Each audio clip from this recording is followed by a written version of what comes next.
Let's start now. Today, I'd like to briefly introduce our paper, gCore Exploring Cross-Layer Cohesiveness in Multi-Layer Graphs, which is a joint work with Professor Zhang Zhou. Let me start with the background and the motivation. Cohesive subgraph mining aims at finding densely connected areas in a graph. It has widespread applications in biology analysis, community discovery, recommendations, and even graph visualization. Real-world relationships often originate from different sources, like diverse social relationships and multiple facets of genomic interactions. By representing these relationships using layers in a multi-layer graph, we can obtain a more accurate picture of the intricate real-world connections. Mining cohesive subgraphs from multi-layer graphs uncovers more robust and reliable knowledge. Let me give you an example. Here's a 3-layer academic network. We can identify a group of closely collaborated authors in Q who have jointly written papers with high similarity in C1, and their papers in C2 cite each other. This information suggests shared research interests among the authors and a stronger collaboration. Previous research has studied cohesive subgraph mining on multiplex networks, which are special multilayer graphs with shared vertices across layers and cross-layer edges linking copies of the same vertex. We've seen both quasi-clique-based and gCore-based cohesive subgraph models, while they only work with the one-to-one cross-layer vertex mappings. Another line of research has explored heterogeneous information networks, which captures relationships between different types of entities. Cohesive subgraph models for such networks typically rely on predefined metapaths or relational constraints. While they face challenges when dealing with multiple homogeneous relationships, which are often the most direct and informative. And providing meaningful constraints can be difficult to users. Given these limitations, there is currently a lack of cohesive subgraph models and algorithms that can effectively handle situations with both homogeneous and heterogeneous relationships, as in our example graph. To address this, we study a more general graph model, which accommodates different vertex types and, most importantly, allows for many-to-many cross-layer mappings. Then we devise new models and algorithms tailored to this general multi-layer graph. And now let me introduce our gCore model. To ensure reliable cohesive subgraphs, vertices are expected to show cohesiveness in each layer. To mirror this, we employ the simple yet effective gCore model.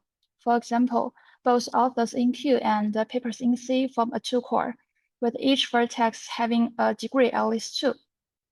Now here's the challenge: how to measure the cohesiveness of the authors in Q in terms of the paper similarity layer based on this dense paper group C. A straightforward idea is that if C covers more papers of these authors, its cohesiveness can better reflect that of the authors. So we propose using neighbor coverage fraction of an author, defined as the proportion of its cross-layer neighbors falling in C. For example, the author A4 connects 2 papers with one belonging to C, so it has a fraction value of 1/2. In practice, we require each author to have a sufficiently large fraction value to ensure their engagement. Let me explain our gCore model using this example graph. Suppose the author layer G3 is our focus, and given an integer vector k and a real vector p, a gCore on the author layer is defined as a subset Q of authors, satisfying 3 conditions. Firstly, it itself forms a K3 core, and secondly, for each other paper layer GI, there's a dense Ki core comprised of Q's published papers that ensures a high neighbor coverage fraction, at least a Pi, for each author in Q. And lastly, Q is maximal. We observe a uniqueness property for gCores given vectors k and p, so we call it the KP core. Regarding our gCore model, we studied three critical problems on general multilayer graphs. The first is gCore search, also called GCS, which computes the gCore for given vectors k and p. It is crucial for retrieving cohesive subgraphs with particular features. The second problem is gCore decomposition, or GCD, which identifies all non-empty gCores for different KP pairs. It can provide insights into the structure of the graph.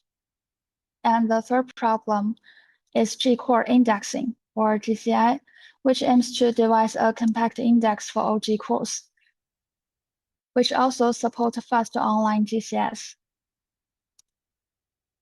Now let's shift the focus to the solution for the gCore search problem. We adopt the vertex pitting paradigm to solve it, which iteratively removes vertices unsatisfying the definition of gCore. Here's an illustration. Suppose G3 is of our interest, and we have vectors k and p. Initially, all vertices in G3 are considered qualified and form the set Q. We first check if Q forms a 3-core, and remove vertices with degrees less than 3. Here, vertex 0 is removed. Moving forward, we check whether vertices in Q have sufficient neighbor coverage fractions on G1 and G2. For G1, we compute the cross-layer neighbors of Q, extract the 3-core from it. By examining the vertices neighbor coverage fraction within the 3-core, we notice that vertices 9 and 10 fail to meet the threshold specified by P. So they are removed from Q. Then for G2, we compute the remaining vertices cross-layer neighbors, derive the 3-core, and check the neighbor coverage fractions. This time, 4 vertices are removed. Now, Q is updated to Q1, and we apply the same checking process to it. Fortunately, it meets all the requirements and forms the target KP core.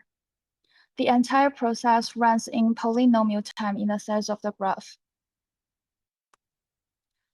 Let's move on to the gCore decomposition problem. The naive approach of following an enumerating and computing framework is highly inefficient due to unnecessary computations. To solve it efficiently, we introduce KP tree, which organizes all possible KP pairs in a tree of tree structure. In the KP tree, each node represents a value for vector k, termed a k node, and holds p vectors for all possible KP pairs sharing the same k. But how to enumerate values for the real vector p? We can use a finite set F of real vectors derived from the Cartesian product of L-1 sets as a practical range for p. This set F ensures a vector yielding the same gCore for any KP core. To represent p-values in an integer form, we sort each set Fi and store the indices of the fractional values. Then within each k node, we attach a p-tree structure to organize these integer values, with each p node representing a p-value, which uniquely signifies the KP core. Using the KP tree, we employ a DFS order decomposition approach. It runs like this.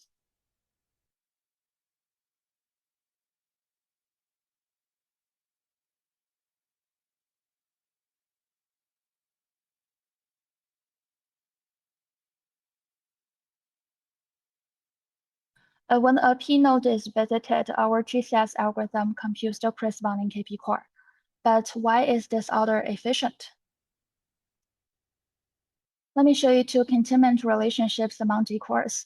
When fixing vector k, larger values of p lead to smaller gCores, nesting inside the gCore for smaller p values. And a similar containment relationship applies for gCores with the same vector p. Let's revisit the KP tree. There's an order between vectors associated with the P-tree nodes. That is, the vector for any node is larger than its parent vector.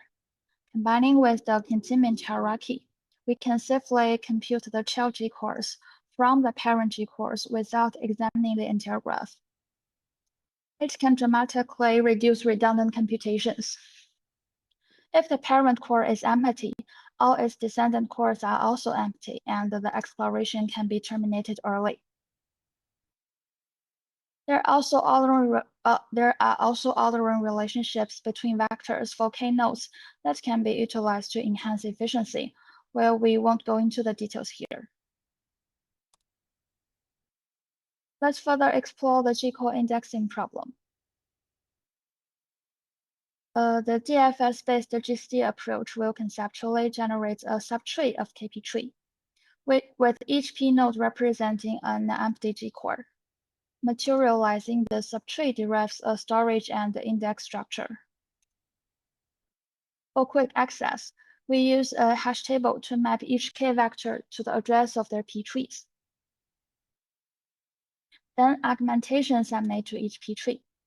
Taking this one for example, we add a dummy child node representing an empty gCore to each leaf, and then attach the differences between adjacent gCores to the connecting edge. This allows for faster retrieval of any gCore by following the tree path and making a union of the vertex sets along the path. With the KP tree index, we can retrieve any KP core by locating the P tree of the K node in the hash table. Search for the P node and retrieve the gCore using the store differences. This index-based GCS method is quite efficient, running in linear time in the tree height and gCore size. While the KP tree brings efficiency, it may contain redundant nodes, leading to wasted space. We've identified 3 types of redundancy in the P tree.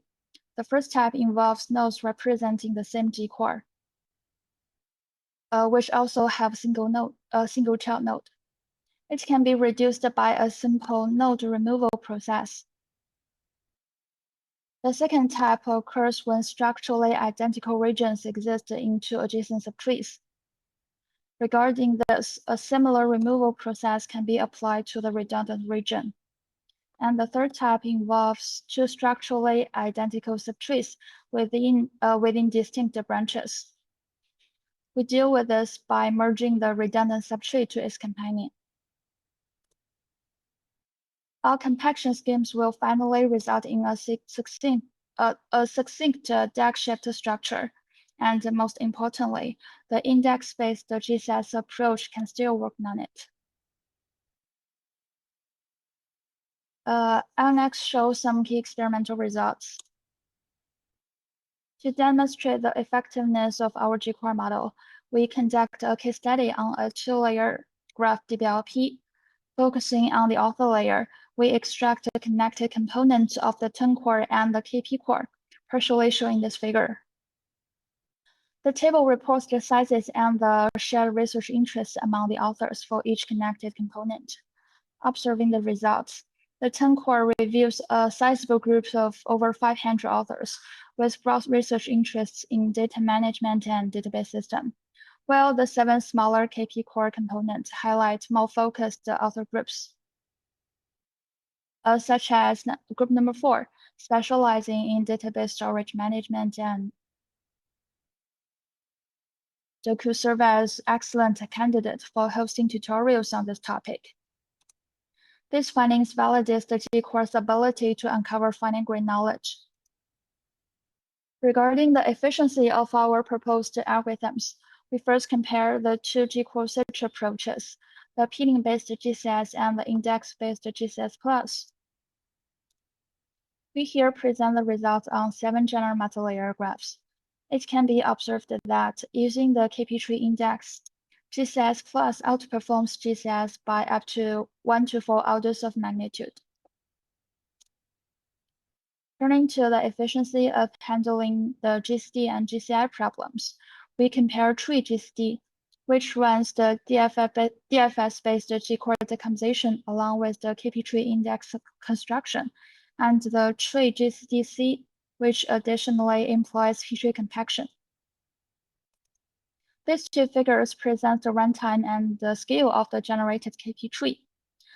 Obviously, combining the compaction consistently yields the smallest KP tree while achieving the shortest runtime. Now let me briefly conclude our work. We propose a novel gCore model for general multi-layer graphs. It offers an unconstrained exploration of both homogeneous and heterogeneous entity relationships. An efficient polynomial time peeling approach is proposed to solve the gCore search problem. A KP tree structure is introduced to facilitate gCore decomposition and serve as a compact index for all gCores. It enables a fast online GCS method, which significantly outperforms the peeling-based approach. Moreover, a series of p-tree compaction techniques are proposed to reduce redundancy within the KP tree, while also improving its construction efficiency. That's all the content I want to share you today. Any questions are welcome.